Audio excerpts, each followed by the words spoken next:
നമസ്കാരം. ഇന്നത്തെ നമ്മുടെ വീഡിയോയിൽ ഉൾപ്പെടുത്തിയിരിക്കുന്ന വളരെ പ്രധാനപ്പെട്ടൊരു വിഷയമെന്നത് നമ്മുടെ വാഹനത്തിൻ്റെ പവർ സ്റ്റിയറിങ്ങിൻ്റെ ഓയിലിൻ്റെ ലെവലിനെക്കുറിച്ചും ഓയിൽ റീപ്ലേസ് ചെയ്യുന്നതിനെക്കുറിച്ചുമാണ് ഇന്നത്തെ നമ്മുടെ വീഡിയോയിൽ മെയിനായിട്ടുള്ള വിഷയം ഉൾപ്പെടുത്തിയിരിക്കുന്നത്. ഈ ഒരു വിഷയം ഇന്ന് ചെയ്യുവാനായിട്ടുള്ള പ്രധാന കാരണമെന്ന് പറയുന്നത് പല വാഹന ഉടമകളും ചോദിച്ച ഒരു ചോദ്യമെന്നത് പവർ സ്റ്റിയറിങ്ങിൻ്റെ ഓയിലിൻ്റെ റീപ്ലേസിങ് ടൈം എത്ര കിലോമീറ്ററാണ്, അതിലെന്തൊക്കെ കാര്യങ്ങളാണ് അറിഞ്ഞിരിക്കേണ്ടത്, ശ്രദ്ധിക്കേണ്ടത്. അതുകൂടാതെ തന്നെ മറ്റൊരു കാര്യമെന്ന് പറയുന്നത് ഈ പവർ സ്റ്റിയറിങ്ങിൻ്റെ ഓയിൽ വരുന്ന ഈ പൈപ്പ് പല വാഹനങ്ങളിലും ലീക്കാണ്. പവർ സ്റ്റിയറിങ്ങിൻ്റെ ടാങ്കിൻ്റെ ഭാഗത്ത് നിന്ന് ചെറിയ രീതിയിലുള്ള ഓയിൽ കനിവ്, അതായത് ഈ കാണുന്ന സൈഡിൽ കൂടെ എല്ലാം ഇതിപ്പം ചെറിയൊരു ഓയിൽ കനിവുണ്ട്, കയ്യിലൊക്കെ ആയിട്ടുണ്ട്, ഓയിൽ കനിവ് ഉണ്ട്. മറ്റൊരു കാര്യം എന്ന് പറയുന്നത് ഈ വരുന്ന ലൈന്, ഇത് പവർ സ്റ്റിയറിങ്ങിൻ്റെ ലൈനാണ്, പവർ സ്റ്റിയറിങ്ങിൻ്റെ പമ്പിൽ നിന്ന് വരുന്ന ലൈനാണ്, ഇത് പമ്പാണ്, ഈ കാണുന്നത് പമ്പാണ്. ഈ ലൈനിലോട്ട് പോകുന്ന പൈപ്പിനും ചില വാഹനങ്ങൾക്ക് ലീക്കുണ്ട്. അപ്പോൾ അതിനെക്കുറിച്ചൊരു വീഡിയോ ആണ് ഇന്ന് നമ്മുടെ ചാനലിൽ ഉൾപ്പെടുത്തിയിരിക്കുന്നത്. നമുക്ക് വിഷയത്തിലോട്ട് വരാം. സാധാരണ പല വാഹന ഉടമകളും ശ്രദ്ധിക്കാതെ പോകുന്ന ഒരു പ്രധാന ഘടകമാണ് പവർ സ്റ്റിയറിങ്ങിൻ്റെ കാര്യം. രണ്ട് ടൈപ്പ് സ്റ്റിയറിംഗ് വരുന്നുണ്ട്, ഇലക്ട്രോണിക് സ്റ്റിയറിംഗ് വരുന്നുണ്ട്, ഇതുപോലെ തന്നെ ഓയിൽ ടൈപ്പ് സ്റ്റിയറിംഗും വരുന്നുണ്ട്.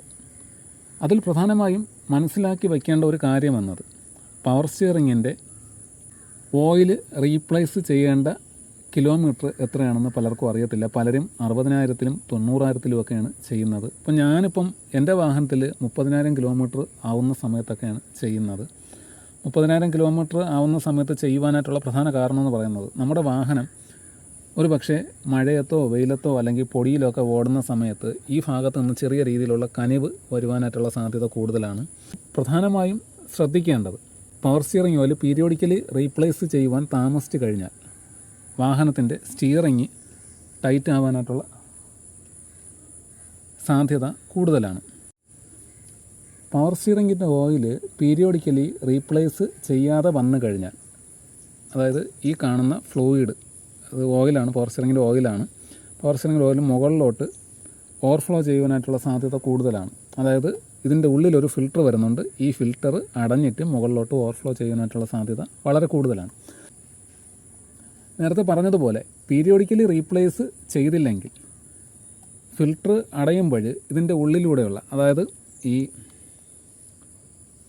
കാണുന്ന പൈപ്പിൻ്റെ ഉള്ളിലൂടെയുള്ള ഓയിൽ സർക്കുലേഷന് വ്യത്യാസം വന്നിട്ട് ചിലപ്പോൾ ഈ കാണുന്ന പമ്പിലോട്ട് പോകുന്ന ലൈന് ചിലപ്പം അടഞ്ഞു പോകാനോ കട്ടാവാനോ, ചിലപ്പം സ്റ്റിയറിങ് ടൈറ്റ് ആവാനായിട്ടുള്ള സാധ്യത കൂടുതലാണ്.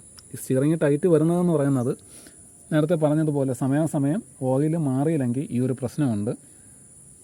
പലർക്കും അറിയാത്തൊരു കാര്യമെന്ന് പറയുന്നത് ഇതിൽ ഏത് ഗ്രേഡ് പവർ സ്റ്റിയറിങ് ഓയിൽ ഒഴിക്കണമെന്ന് പലരും ചോദിച്ചിട്ടുണ്ടായിരുന്നു.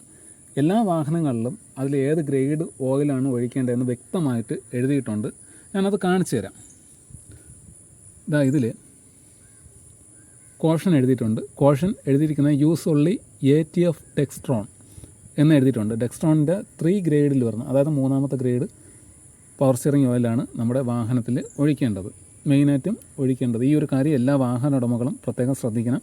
പലർക്കും ഏത് ഗ്രേഡാണ് ഒഴിക്കേണ്ടതെന്ന് വ്യക്തമായിട്ടൊരു ധാരണയില്ല. അതുകൊണ്ടാണ് ഈ കാര്യം എടുത്തു പറയുന്നത്. കോഷൻ ശ്രദ്ധിച്ചാൽ മതി. കോഷൻ യൂസ് ഓൺലി ATF ഡെക്സ്ട്രോൺ എന്ന് പറയുന്ന ഫ്ലൂയിഡാണ് നമുക്കിതിൽ ഒഴിക്കേണ്ടത്. മുൻപ് നമ്മുടെ വീഡിയോയിൽ പറഞ്ഞിട്ടുള്ളതുപോലെ, അതായത് ബ്രേക്ക് ഓയിലും ക്ലച്ച് ഓയിലും, അതായത് ഇതിൽ വ്യക്തമായിട്ട് എഴുതിയിട്ടുണ്ട് ക്ലച്ച് ഓയിലും ബ്രേക്ക് ഓയിലും ഏതാണ് ഒഴിക്കേണ്ടതെന്ന്. ഇതാ ഇവിടെ എഴുതിയിട്ടുണ്ട് യൂസ് ഓൺലി .3 എന്ന് എഴുതിയിട്ടുണ്ട്. അതുപോലെ തന്നെയാണ് ക്ലച്ച് ഓയിലും യൂസ് ഓൺലി .3 എന്ന് എഴുതിയിട്ടുണ്ട്. അതുപോലെ തന്നെയാണ് പവർ സ്റ്റിയറിങ്ങിൻ്റെ ഗ്രേഡും എഴുതിയിട്ടുള്ളത്. ഇത് എല്ലാ വാഹന ഉടമകളും ശ്രദ്ധിക്കാൻ വേണ്ടിയിട്ടാണ്. ഓരോ 30,000 കിലോമീറ്ററിൽ ഓയിലിൻ്റെ ലെവൽ നോക്കിയിട്ട്, ഓയിൽ ലെവൽ കുറവാണെങ്കിലോ അല്ലെങ്കിൽ ഓവർഫ്ലോ ചെയ്യുന്നുണ്ടെങ്കിലോ ഫിൽറ്റർ അടഞ്ഞിട്ടുണ്ടെങ്കിലോ നിർബന്ധമായിട്ടും 30,000 കിലോമീറ്റർ കഴിയുമ്പോഴോ അല്ലെങ്കിൽ 30,000 കിലോമീറ്ററിലോ ഓയിൽ മാറുന്നത് നല്ലതായിരിക്കും. നമ്മുടെ വാഹനത്തിൻ്റെ പൈപ്പിൻ്റെ കണ്ടീഷൻ, പൈപ്പിനൊന്നും വേറെ വലിയ രീതിയിലുള്ള കുഴപ്പങ്ങളും പ്രശ്നങ്ങളൊന്നും വരത്തില്ല, അടഞ്ഞു പോകത്തില്ല.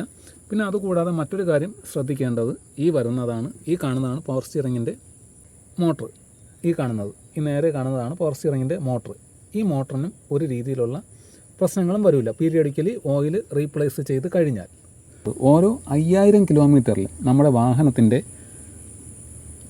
ഓയിൽ ലെവൽ, അത് പവർ സ്റ്റിയറിംഗ് ആയിക്കോട്ടെ, ക്ലച്ച് ആയിക്കോട്ടെ, ബ്രേക്ക് ഓയിൽ ആയിക്കോട്ടെ, ഏത് ഓയിലാണെങ്കിലും ഓരോ 5000 കിലോമീറ്ററിലും ജനറലായിട്ട് ഇൻസ്പെക്ഷൻ ചെയ്ത് അതിൻ്റെ ലെവലും കാര്യങ്ങളും എല്ലാം നോക്കി ഓയിൽ ലെവൽ കുറഞ്ഞിട്ടുണ്ടെങ്കിൽ നിർബന്ധമായിട്ടും ഓയിൽ ടോപ്പപ്പ് ചെയ്ത് ആ ഒരു ഭാഗം ക്ലിയർ ചെയ്യേണ്ടതാണ്.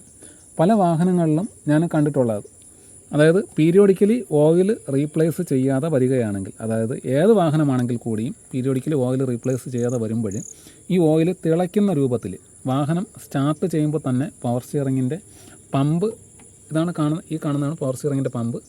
ഈ പമ്പ് വർക്കാവുകയും അതുകൂടാതെ തന്നെ ഓയിലിൻ്റെ സർക്കുലേഷൻ എല്ലാ ഭാഗത്തും എത്തുകയും ചെയ്യും. അതേസമയം മറ്റുള്ള ഭാഗങ്ങൾ, അതായത് ക്ലച്ച് ഓയിലാണെങ്കിലും ബ്രേക്ക് ഓയിലാണെങ്കിലും എൻജിൻ ഓയിൽ സ്റ്റാർട്ട് ചെയ്യുന്ന ടൈമിൽ വർക്ക് ആവുമെങ്കിൽ കൂടിയും കുറഞ്ഞതൊരു 10 മിനിറ്റെങ്കിലും എടുക്കണം ഈ വാൽവ് ഡോർ വരെ എത്തുവാനായിട്ട്. ഈ കാണുന്നതാണ് വാൽവ് ഡോർ. ഈ വാൽവ് ഡോർ വരെ ഓയിൽ സർക്കുലേഷൻ നടന്ന് എത്തുവാൻ വേണ്ടിയിട്ട് കുറഞ്ഞതൊരു 10 മിനിറ്റെങ്കിലും എടുക്കും. പക്ഷേ അതേസമയം പവർ സ്റ്റിയറിങ്ങിൻ്റെ ഓയിൽ വാഹനം സ്റ്റാർട്ട് ചെയ്യുന്ന ടൈം തൊട്ട്, അതായത് വാഹനം സ്റ്റാർട്ട് ചെയ്യുമ്പോൾ ഈ ബെൽറ്റ് കറങ്ങുന്നതിനനുസരിച്ച് പമ്പ് വർക്കാവുന്നതിൻ്റെ ആ ഒരു പ്രവർത്തനത്തിൻ്റെ ഫലമായിട്ടാണ് പവർ സ്റ്റിയറിങ്ങിൻ്റെ ഓയിലിൻ്റെ സർക്കുലേഷൻ നടക്കുന്നത്. അപ്പോൾ പീരിയോഡിക്കലി ഈ ഓയിൽ റീപ്ലേസ് ചെയ്യുവാൻ ടൈം ആയിട്ടുണ്ടെങ്കിൽ നിർബന്ധമായിട്ടും ഓയിൽ റീപ്ലേസ് ചെയ്യണം. ഓരോ 30,000 കിലോമീറ്ററിൽ ഓയിൽ റീപ്ലേസ് ചെയ്യുന്നതായിരിക്കും കുറച്ചുകൂടി ബെറ്റർ. അതുകൂടാതെ ഏതെങ്കിലും തരത്തിൽ വാഹനത്തിൻ്റെ സ്റ്റിയറിങ് ടൈറ്റ് വരികയാണെങ്കിൽ നിർബന്ധമായിട്ടും ഓയിൽ ചെക്ക് ചെയ്യണം. ഓയിലിൻ്റെ ഉള്ളിൽ ഫിൽറ്റർ വരുന്നുണ്ട്, അതായത് ഈ ടാങ്കിൻ്റെ ഉള്ളിൽ ഫിൽറ്റർ വരുന്നുണ്ട്. ഫിൽറ്റർ ഏതെങ്കിലും രീതിയിൽ അടഞ്ഞിട്ടുണ്ടോ എന്ന് നോക്കി ഉറപ്പ് വരുത്തണം.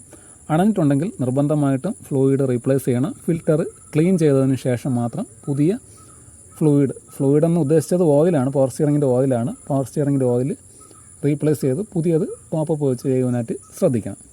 പ്രധാനപ്പെട്ട കാര്യം ശ്രദ്ധിക്കേണ്ടത്, ഈ ഓയിൽ പീരിയോഡിക്കലി റീപ്ലേസ് ചെയ്യാതെ വരികയാണെങ്കിൽ ഫിൽറ്റർ അടയുന്നതിൻ്റെ ഫലമായിട്ട് ഇവിടെ നിന്നും ഓയിൽ ഓവർഫ്ലോ ചെയ്ത് പുറത്തേക്ക് ഇതിൻ്റെ കനിവ് വരുവാനായിട്ടുള്ള സാധ്യത കൂടുതലാണ്. അതുകൂടാതെ തന്നെ മറ്റൊരു കാര്യം ശ്രദ്ധിക്കേണ്ടത്, ഈ പോകുന്ന പൈപ്പുകളുണ്ടല്ലോ, ഈ പൈപ്പുകൾ അടഞ്ഞു പോവുകയും ഇവിടെ വച്ച്, ഇത് പമ്പിലോട്ട് വരുന്ന ലൈനാണ്, ഈ പമ്പിലോട്ട് വരുന്ന ലൈന് ഒക്കെ ഇവിടെയൊക്കെ ഇതിൻ്റെ ഗ്യാസ് കിറ്റ് കംപ്ലൈൻ്റ് ആയിട്ട് ഇവിടെ നിന്ന് ഓയിൽ ലീക്ക് വരുവാനായിട്ടുള്ള സാധ്യതയും വളരെ കൂടുതലാണ്. അപ്പോൾ ഈ ഒരു കാര്യം എല്ലാ വാഹന ഉടമകളും പ്രത്യേകം ശ്രദ്ധിക്കണം. ഓരോ 5000 കിലോമീറ്ററിലും പവർ സ്റ്റിയറിങ്ങിൻ്റെ ഫ്ലൂയിഡിൻ്റെ ലെവൽ ഒന്ന് ചെക്ക് ചെയ്ത് കംപ്ലൈൻ്റ് ഇല്ലെന്ന് ഉറപ്പ് വരുത്തേണ്ടതാണ്. വാഹനം ഇൻസ്പെക്ഷൻ ചെയ്യുന്ന സമയത്തും ഒരു തരത്തിലുള്ള ലീക്കേജും, അതായത് ഈ പൈപ്പിൻ്റെ സൈഡ്, ഈ റിങ്സ് പിടിച്ചിരിക്കുന്ന, അതായത് ഈ കാണുന്നതാണ് റിങ്സ് പിടിച്ചിരിക്കുന്ന സൈഡ്, ഈ കാണുന്ന സൈഡ്, ഇവിടെയൊന്നും ഒരു തരത്തിലുള്ള ഓയിൽ കനിവും ഇല്ല എന്ന് നോക്കി ഉറപ്പ് വരുത്തേണ്ടതാണ്. പിന്നെ മറ്റൊരു കാര്യം ശ്രദ്ധിക്കേണ്ടത്, നമ്മുടെ വാഹനത്തിൻ്റെ സ്റ്റിയറിങ്ങിൻ്റെ പ്ലേ, അതായത്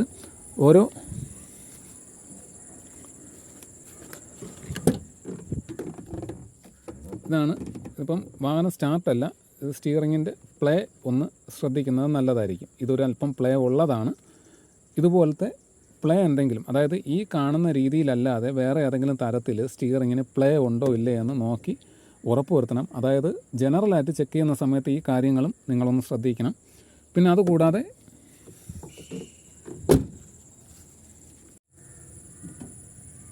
ഈ കാണുന്നതാണ് പവർ സ്റ്റിയറിങ്ങിൻ്റെ സെക്കൻഡ് ഷാഫ്റ്റിലോട്ട് വരുന്ന ലൈന്. അത് നേരെ പവർ സ്റ്റിയറിങ്ങിൻ്റെ മോട്ടറിലോട്ടാണ് പോകുന്നത്. ഇതാണ് മോട്ടർ, ഇത് ഷാഫ്റ്റിലോട്ട് വരുന്ന കണക്ഷനാണ്.